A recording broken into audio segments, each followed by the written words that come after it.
안녕하세요, 오나루입니다. 오늘은 제가 미술치료에 대해서 좀 애매한 부분, 그리고 이게 정말 미술에 효과가 있어? 어떻게 진행되는 건데? 궁금하신 분들을 위해 카메라를 켰습니다. 오늘 좀 더 쉽고 간단하게 알려드리기 위해서 파트 1, 2, 3로 한번 알려드릴 건데요. 미술치료가 뭘까? 이거는 어떤 역사적인 토대를 짚지 않고 못 넘어갈 것 같아요. 일단 그림이라는 게 언어보다 훨씬 더 이전에 발달이 됐습니다. 우리 벽화부터 시작이 되었죠.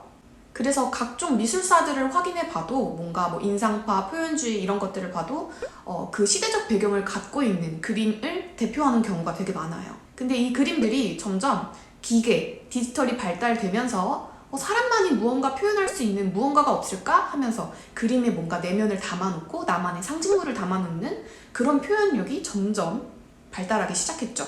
그러다가 한 1940년인가 45년인가 지금 잘 기억이 안 나는데 그때 이 미술치료의 힘을 발견한 사람이 두 명이 있습니다.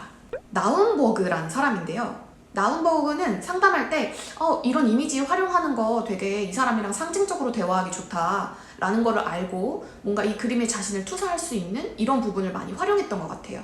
그래서 여러분들이 잘 알고 있는 집, 나무, 사람 뭐 이런 거 그려주세요 하고 그 상징에 맞게 해석을 이렇게 발달할 수 있었던 부분이 나움버그의 어떤 미술치료적 바탕이에요. 이 사람은 그림을 그리고 뭔가 그거에 대한 의미를 찾아가는 A는 B다 라는 그런 배경을 가지고 있어요. 무조건은 아니지만 한마디로 상담할 때 치료적 도구로 사용하기 좋다 이런 파라고 생각을 하시면 됩니다. 나움버그. 그 다음 두 번째 크레이머라는 사람인데요. 크레이머는 본디 예술가예요. 그래서 그림이라는 거는 무언가를 밝혀내고 해석하는 것이 기반이 될 수 없다. 미술은 그냥 있는 그대로를 즐기고 몰입하고 창조해내는 과정에서 치유가 일어난다. 파입니다. 예를 들면은 뭐 물총놀이 같은 거를 해도 뭔가 표적을 딱 맞추고 하는 것보다 그 물총놀이 하는 그 과정에서 우리 막 도망가고 막 너 이리 와 하면서 막 맞추고 놀고 젖고 하는 그런 과정들에서 일어나는 힐링, 어떤 즐거움, 몰입 이런 것들이 그 그림 자체만으로 치유의 효과를 준다는 파이죠. 그래서 미술치료의 어떤 역사가 길지 않은 만큼이나 이 파가 맞냐 저 파가 맞냐 논란이 굉장히 많았어요. 하지만 지금은 통합의 시대가 아니겠습니까? 서로를 존중하고 이해해 나아가는 그래서 결국 이 둘도 통합하는 쪽을 이루고 있습니다. 자, 간략한 미술치료의 어떤 토대가 되는 두 분을 소개해드렸어요. 그러면 이 토대 두 개를 가지고 우리는 어떻게 치료를 하는가 보겠습니다. 일단 OX 퀴즈로 한번 설명을 드려볼게요. 1번 그림만 그리면 치유가 된다. OX X입니다. 이제 미술치료 그거 미술 교육이랑 뭐가 달라요? 라고 말할 때 바로 이 부분을 설명드릴 수 있는데요. 미술은 어떤 기술적인 거를 가르치겠다는 교육의 목적이 있고요. 미술치료라는 거는 이 사람이 어려워하는 이 부분을 내가 미술로서 도와줘야겠다라는 치료적인 의도가 들어가 있습니다. 근데 아까 크레이머의 이론을 바탕으로 한다면 혼자 그냥 미술 작업만 해도 치유가 되는 거 아니에요? 물어보시는 분들도 있어요. 물론 혼자 했을 때도 치유의 효과가 없다고는 말씀드릴 수 없습니다. 미술 작업이 주는 즐거움이나 카타르시스, 성취감 이런 거를 느끼실 수 있죠. 하지만 모든 면에 빛과 그림자가 있듯이 미술 작업 시 좀 뭔가 더 예민해지고 훨씬 더 우울해진다든지 내 마음대로 되지 않아 화가 난다든지 나한테 실망한다든지 이런 부정적인 효과도 같이 따라올 수 있어요. 좀 더 안전하고 그림에 대한 왜곡이 없이 나의 마음에 접근하기 위해서는 미술치료사가 함께하는 그 미술치료만의 의미가 따로 있다고 말씀드리고 싶습니다. 즉, 미술 그 자체로는 100% 치유적이라고 할 수 없으나 나의 깊은 곳에 있는 어떤 감정과 감각을 건드리는 것에는 효과적이다. 그러한 점이 나의 어떤 마음의 치유, 힐링을 느낄 수 있게 해준다 라고 말씀드릴 수 있겠습니다. 두 번째, 그림을 그린 사람의 자발적인 표현이 있어야 된다. OX. O 맞습니다. 그 누구의 마음도 아닌 나의 마음을 표현하는 것이기 때문에 자발적인 표현이 굉장히 중요해요.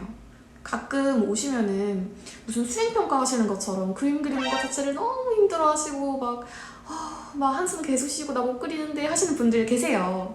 그런 분들은 오히려 그림을 그린다는 것 자체가 스트레스일 수 있기 때문에 굳이 그림을 추천드리진 않습니다. 오히려 이미지를 보고 우리가 대화를 나눌 수 있는 방법도 있고요.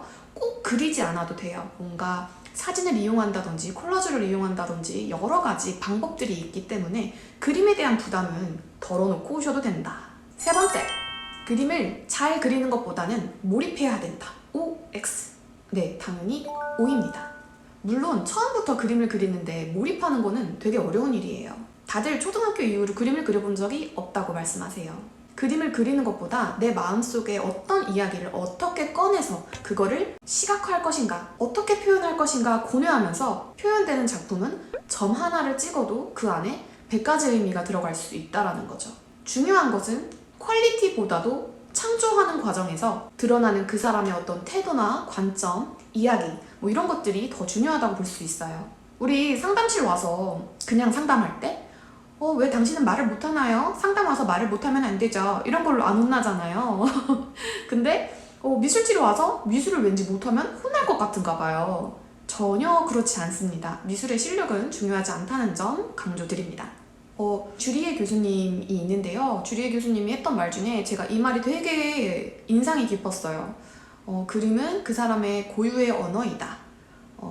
이 사투리 저 사투리가 뭐 나쁘다 좋다 할 수 있는 게 아닌 것처럼 이 그림도 저 그림도 나쁘다 좋다 할 수 없다. 그냥 그 사람의 스타일, 고유의 그냥 언어이다 라고 표현을 해주셨습니다. 즉 마지막 파트로 넘어가서 미술치료란 무엇인가? 제가 생각하는 미술치료의 정의는 시각적으로 남아있는 나를 담은 미술작품을 통해 미술치료쌤과 그 의미와 가능성을 탐색하는 것이지 분석하고 평가하고 단정짓는 게 아닙니다. 이 내면에 있는 거를 표현해내는 연습을 통해서 창조성과 몰입력을 키우고 자연스럽게 자신에 대해서 이해하고 자각하며 막다른 길에서 헤쳐나아가는 문제 해결 능력을 기르는 미술 플러스 상담이라고 말할 수 있죠. 비율로 따지면 미술이 4, 상담이 6인 것 같아요.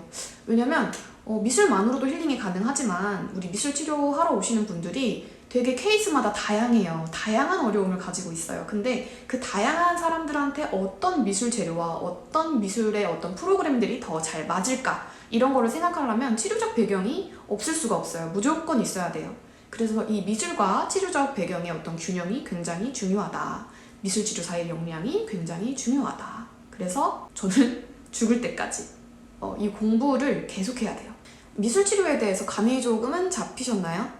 조금 아직 모르겠다 하시는 분들을 위해서 제가 사진 자료를 좀 첨부하면서 미술 치료가 어떻게 진행이 되는지 어떤 타입들이 있는지 좀 타입을 소개해 드리려고 해요. 그거는 영상이 너무 길어지다 보니까 끊고 다음 화에서 뵙겠습니다. 다음에 봬요.